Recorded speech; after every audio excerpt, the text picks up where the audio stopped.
Y en 7 de la mañana con 1 minuto en este frío y la lluvia, los saludamos desde la capital a todos los ecuatorianos, miércoles 22 de noviembre.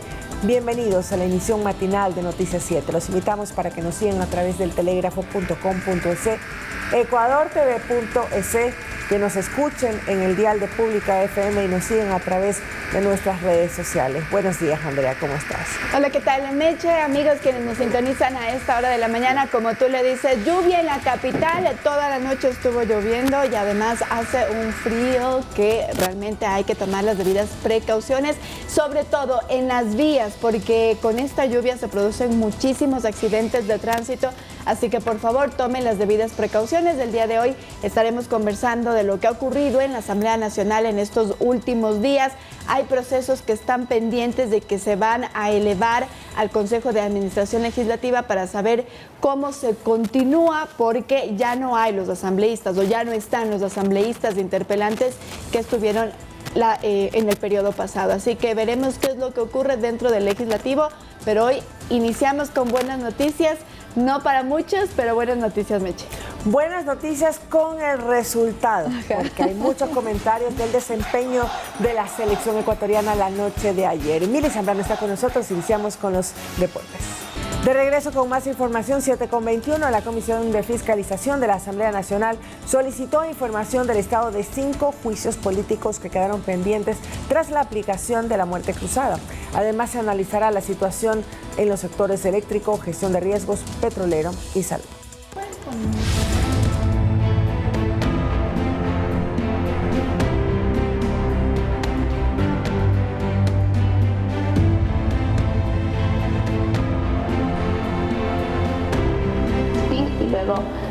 Los comisionados parlamentarios de fiscalización mantuvieron la tarde de este martes la segunda sesión de trabajo para trazar una hoja de ruta en el periodo 2023-2025. Entre otros temas, está pendiente el tratamiento de 5 juicios políticos, según expuso la presidenta de la comisión, Pamela Aguirre. Se me entregue de manera formal los expedientes de los juicios políticos, con el objetivo de dar tratamiento de ser el caso. ¿Y por qué digo de ser el caso? Porque ustedes saben que existió muerte cruzada y existe un vacío legal respecto a los interpelantes de los juicios políticos. Las interpelaciones serían a los vocales del Consejo Nacional Electoral, al exministro de Transporte Darío Herrera, al ministro de Inclusión Esteban Bernal, la votación del juicio Guillermo Lazo, a los exfuncionarios Patricio Carrillo, Diego Ordóñez y a la actual ministra de Derechos Humanos, Paola Flores, el cual se encuentra en espera por una acción de protección presentada. Al no tener los expedientes y la notificación oficial del estado de los juicios políticos, haríamos mal en creer que los plazos ya están corriendo. La asambleísta Adriana García presentó una moción que fue aprobada por todos los integrantes de la comisión para que se integre una mesa técnica conformada por los asesores de los legisladores para que en 5 días definan un documento con los temas de un plan de trabajo que se sostendrán en el análisis de estos temas. Situación del sector eléctrico. Pero volvimos a los cortes de energía y esto le causa pérdidas millonarias al Ecuador. Contratos en el sector petrolero. Hay tantos contratos que hay que revisar. La ausencia de la Asamblea durante 6 meses. ¿Dónde está la plata? Estado del sector de la salud y de manejo de recursos en gestión de riesgos para la prevención por el fenómeno del Niño. No es justo que nuestros ecuatorianos se mueran a la merced de la negligencia de varios funcionarios. Para mí es importante que estemos nosotros aquí para poder ser esa voz de la ciudadanía. De ser el caso, la mesa de fiscalización llamará a las autoridades de estos sectores para que informen las acciones ejecutadas en estos campos. Javier Ceballos, Noticias 7. La Comisión de Fiscalización entonces ha sido una de las primeras que se ha reunido dentro del Parlamento para poder crear esta agenda legislativa dentro de la comisión. Pero para entender un poco más sobre estos procesos que se están llevando a cabo dentro de la Comisión de Fiscalización, hay que entender cuál es el proceso, por ejemplo, en este caso de juicios políticos, y por qué es que ahora mismo se está subiendo este cuestionamiento al Consejo de Administración Legislativa. Para poder interponer una solicitud de juicio político debe haber un formulario que presenta uno o más asambleístas en ventanilla. Este formulario debe tener el respaldo de, en este caso, 35 firmas de otros legisladores. Cuando se presenta este formulario, también se designa a un interpelante, que es el asambleísta que va a estar a cargo todo el tiempo, todo el proceso de poner sobre la mesa por qué quieren este juicio político.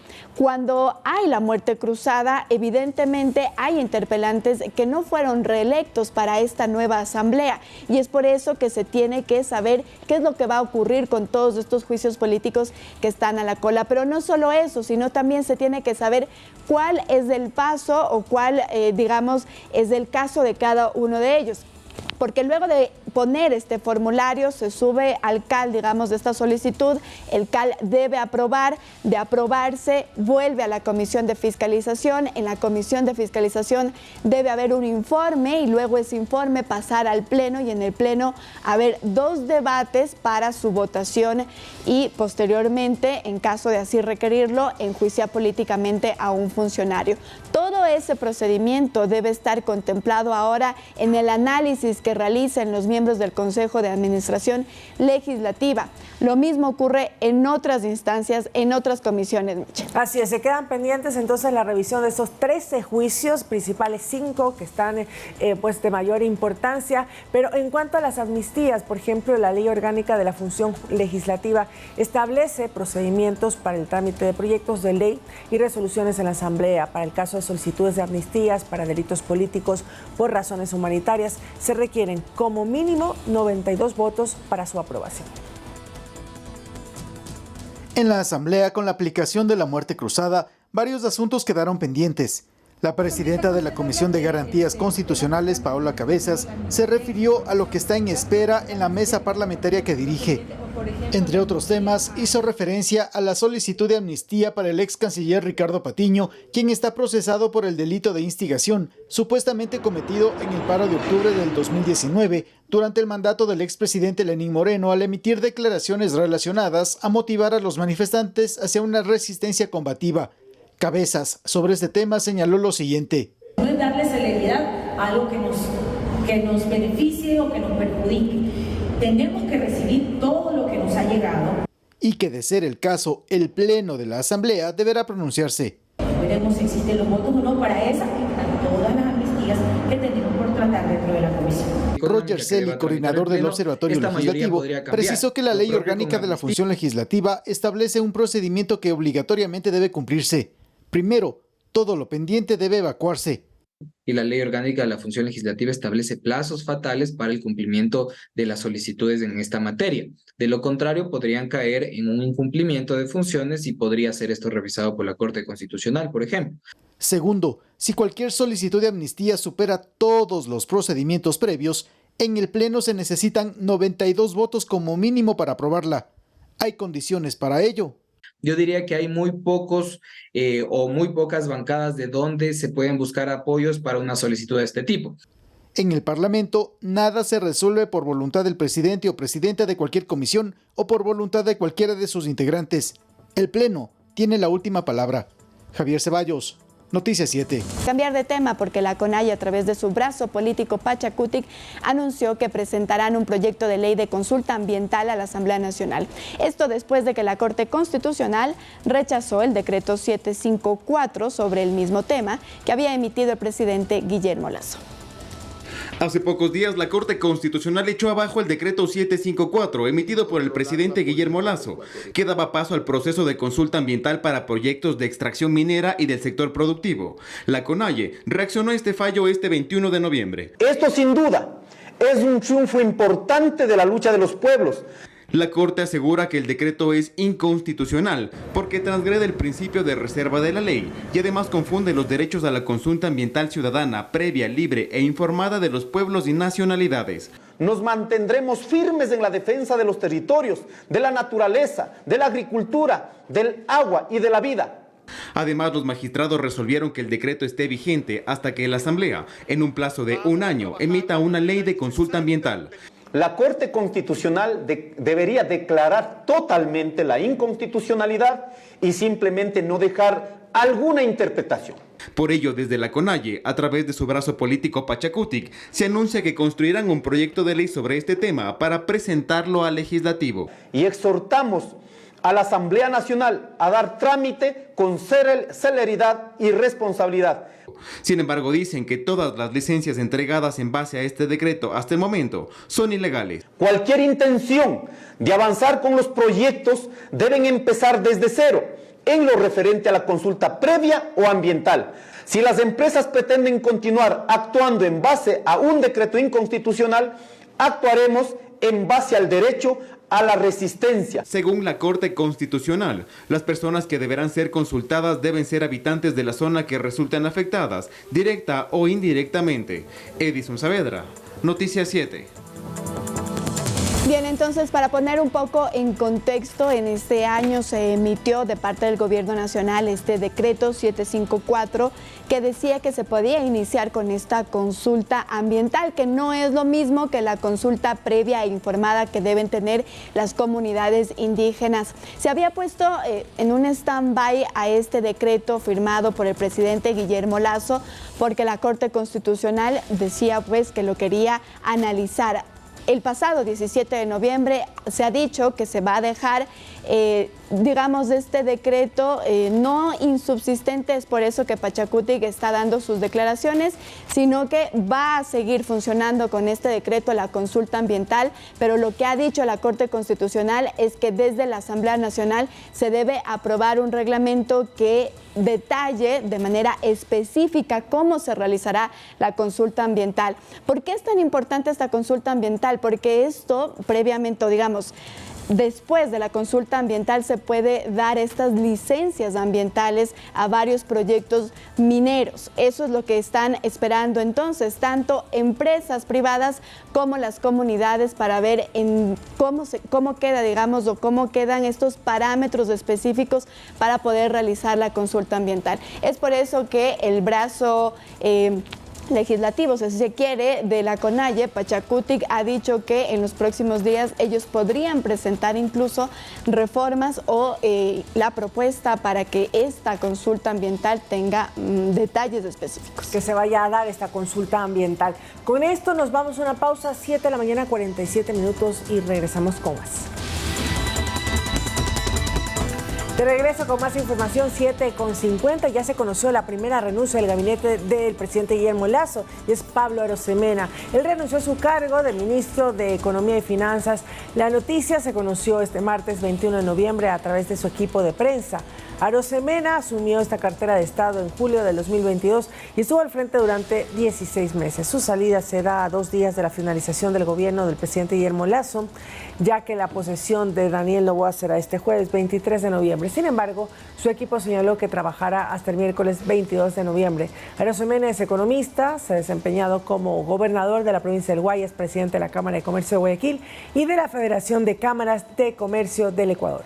Así es, el día de ayer fue noticia la renuncia del ministro de Economía y Finanzas, Pablo Arosemena, pero no va a ser ni la última renuncia que tengamos en estas últimas horas, porque desde la semana pasada el gobierno del presidente Guillermo Lasso solicitó la renuncia de todos sus ministros. Esto es algo que se realiza evidentemente por el cambio de mando que va a haber el día de mañana, 23 de noviembre.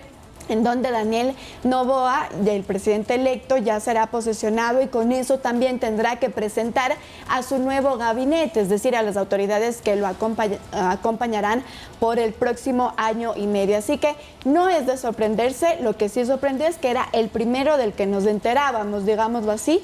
Sin embargo, en las próximas horas seguramente conoceremos la renuncia de los demás ministros que se había solicitado como un protocolo normal desde la semana pasada. Y de hecho no fue el día de ayer, conocimos el día de ayer, pero la presentación de la renuncia del ministro Arosemena fue el 15 de noviembre. Efectivamente es el primero de todos los ministros que tienen que empezar a renunciar en esa temporada antes del día jueves, que es el cambio de mando, la posesión de Daniel Noboa. Y este 21 de noviembre se realizó la presentación entonces del libro 900 días, democracia y resultados del presidente de la República, Guillermo Lasso. Más de 200 personas acudieron al Palacio de Carondelet para este acto, que es uno de los últimos de su mandato. Con más de 200 invitados en el salón del banquete en el Palacio de Carondelet, el presidente de la República, Guillermo Lasso, hizo la presentación de su libro titulado 900 días, democracia y resultados. El primer mandatario en su discurso resaltó lo que ha significado para él llegar a la presidencia. Para mí, estos 900 días de gobierno han sido la mayor oportunidad de mi vida para estar al servicio de una sociedad que merece condiciones de vida dignas. Y también ha dedicado una parte a sus detractores. Escuchemos. Pues ahora tienen en este libro una gran tarea, leerlo. En la introducción del libro, con total honestidad, reconozco que nos tocó afrontar un conjunto de males acumulados desde hace varios años y que estallaron durante nuestra gestión, en especial la violencia delictiva. El evento inició con una mesa redonda, donde además se hicieron comentarios sobre el contenido del texto. Es una memoria importante del complejo tránsito por el ejercicio de lo público. Si la democracia es la pluralidad de voces hoy, el presidente nos abre también su corazón, su vulnerabilidad y fortaleza como ser humano. Si usted desea ver el libro digital, puede hacerlo a través del link guillermolazo900días.com. Manuela Bedón, Noticias 7.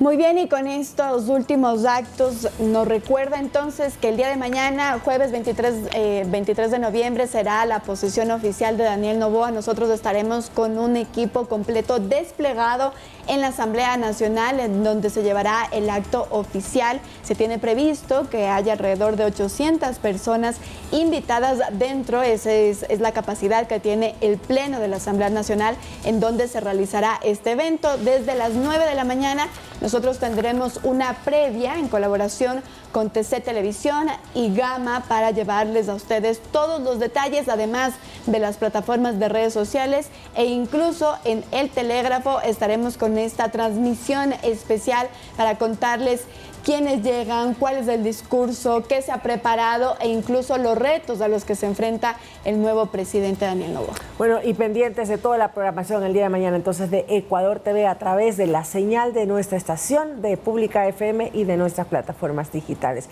Es momento de una nueva pausa, regresamos con más.